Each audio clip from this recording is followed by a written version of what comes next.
Welcome to the Stop Down Photography Podcast, episode 24. I'm your host, Scott Davenport. Today's topic, the creative benefits of cross-training.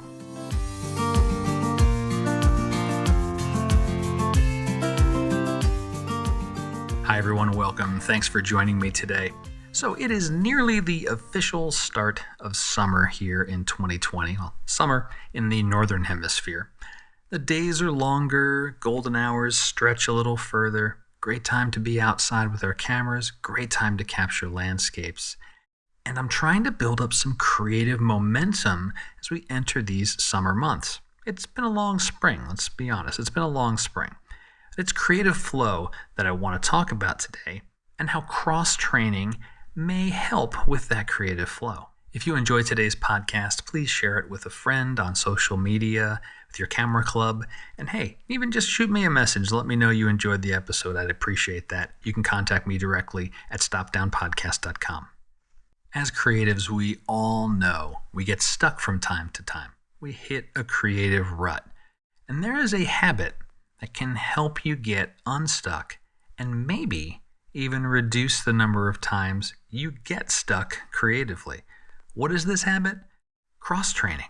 Cross-training in this context is having multiple interests. So I'm not talking about go get a bunch of new sporting gear and train really hard. No, this is the creative value of being able to draw inspiration and experience from just a wider set of things and things that already pique your interest. What brought me to talk about cross-training today is an article I received from Joel, a friend of the show. I met and worked with Joel about a year ago on a workshop I hosted in Big Sur, California. So Joel shared an article with me about creativity and expertise, and some of the themes in the article intersected with a perspective I read about Paul Erdos, the famous Hungarian mathematician. And in today's podcast, I'm going to connect these two threads with each other, as well as photography. Personality traits, mathematician, photography, we got some cross-training right there. First, this article about creativity and expertise.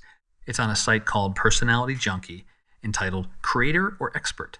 Personality, Ability, Creativity, and Expertise. I've got a link in the show notes to the article if you'd like to read it.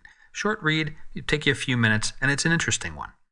The crux of the article is the line between a creative person and an expert in a field. Does expertise limit or reduce creativity?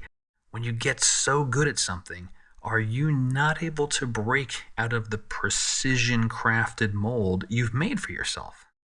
One of the examples used in the article is Albert Einstein, a truly creative thinker, although as the article points out, Einstein often turned to his math colleagues for help with his theories. Einstein may not have been an expert in math, but he was surely a creative thinker. But the item in the article that jumped out at me was a section on cross-training. Highly creative people tend to have a broader set of interests, and overtraining in a single area may even limit creativity. Now, I'm highly focused on landscape photography, and that caught my attention.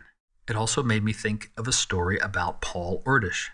I read this story in a book entitled Messy, The Power of Disorder to Transform Our Lives. It's by Tim Harford. Link is in the show notes. I mentioned this book in episode 18 as well. Paul Erdos was a Hungarian mathematician and a prolific one. He engaged in all sorts of branches of mathematics, and because of that cross-training, he'd often help a colleague solve one problem by relating it to an advancement made in a completely different field of mathematics. And Erdos bounced around the scientific and engineering world, chiming in on one project or another, and this is on a global scale. He's like a mathematic nomad, really. Hungary to Russia to China to Mongolia to Singapore to Australia, and that was just in 1 year in the early 1960s.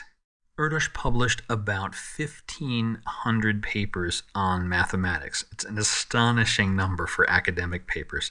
The collaborators have invented the Erdos number.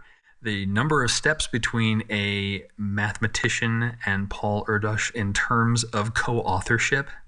If you have ever played the game 6 Degrees of Kevin Bacon about movies, you get the idea. And if you haven't, I'll put a link in the show notes to 6 Degrees of Kevin Bacon. You'll get a bit of fun out of that too. Anyhow, Paul Erdos was a cross-trainer, and it clearly resulted in creative solutions to difficult math problems. He was a connect-the-dots guy, someone who could see the trees and the forest. So these two things converged in my week. An article citing the creative benefits of cross-training, the tales of globe-trotting Paul Erdos and his multidisciplinary math triumphs. They got me thinking about photography. Kind of a leap, but a lot of things make me think about my photography.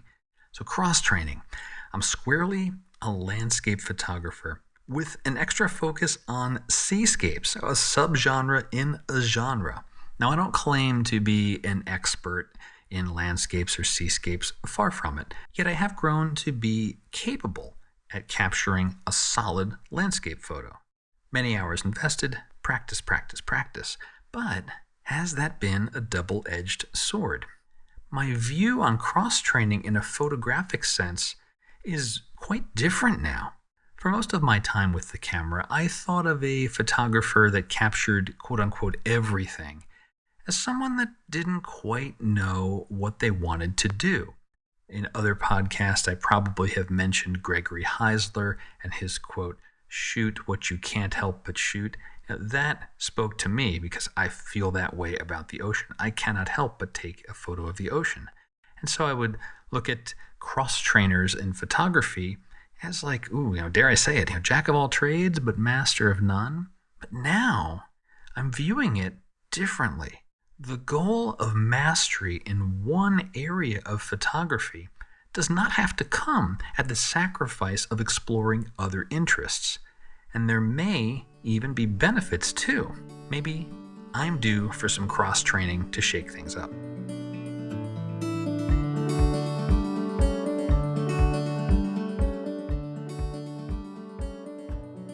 As I thought more about this cross-training idea and how actually the pandemic here in 2020 put some cross-training in front of me. It kind of forced me to find different ways to use my camera. I couldn't go out and capture the landscapes I loved.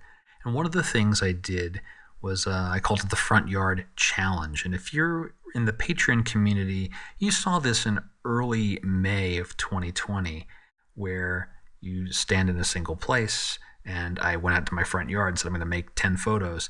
And that forced some changes in how I shoot and changes in how I captured things. And that came into play on one of my recent landscape outings. So I shouldn't say post-pandemic, but as things are opening up and letting us get out a little bit more, I went out to the Sunrise Highway, local mountains in San Diego. And one of the things I captured was a very shallow depth of field for a wide landscape.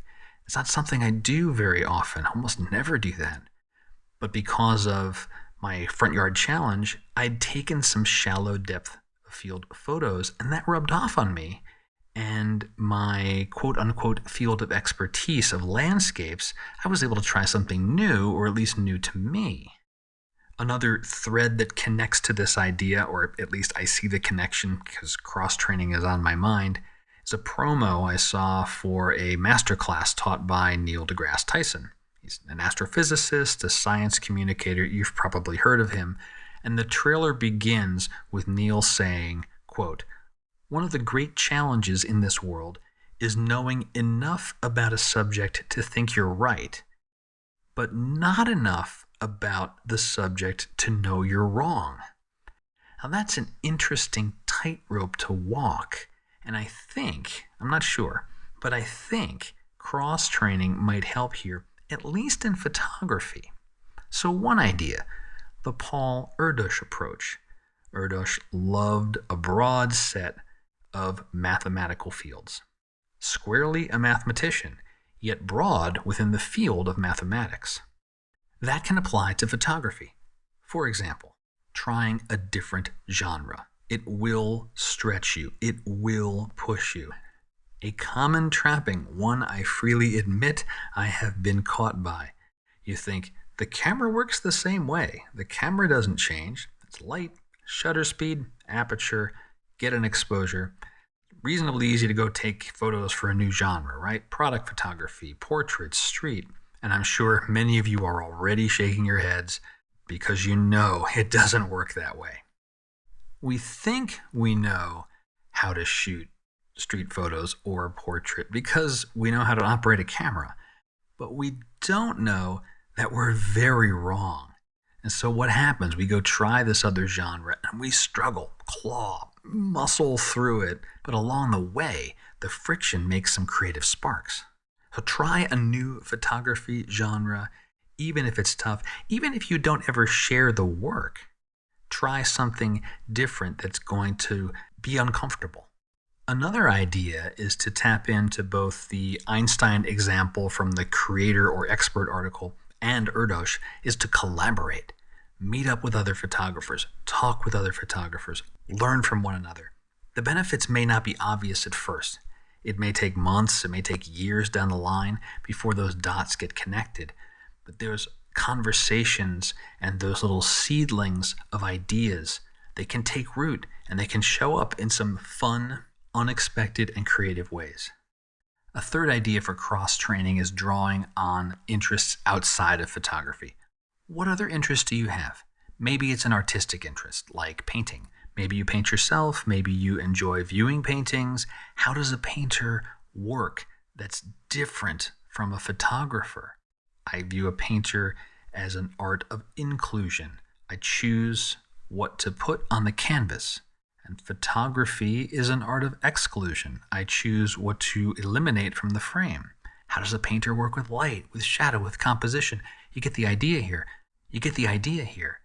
The things that you think about, engage with in an artistic endeavor like painting can translate to your photography. Maybe you like psychology, how our minds perceive the world. If you've ever played games with parallax, closing one eye and opening another eye just to see how objects align differently in a scene. I like this one personally because we can learn more about how people react to the photos they are presented and use it to influence our photography, change our composition. One example that pops to mind is actually in post-processing, where cooler colors retreat. They move away from our minds, move away into the distance, and warmer colors advance and move closer to the viewer. How can that be used to add depth and dimension to a photo or to create tension for a viewer? The list here goes on and on. If you've listened to this podcast for the last few months, I've talked about how musicians, comedians, and martial artists have in some way shaped my photography. In this episode, I added mathematicians to that list. Interests outside of photography can and do play a role in our photography. They are a form of cross-training, and the connections you make to your photography will broaden your creativity.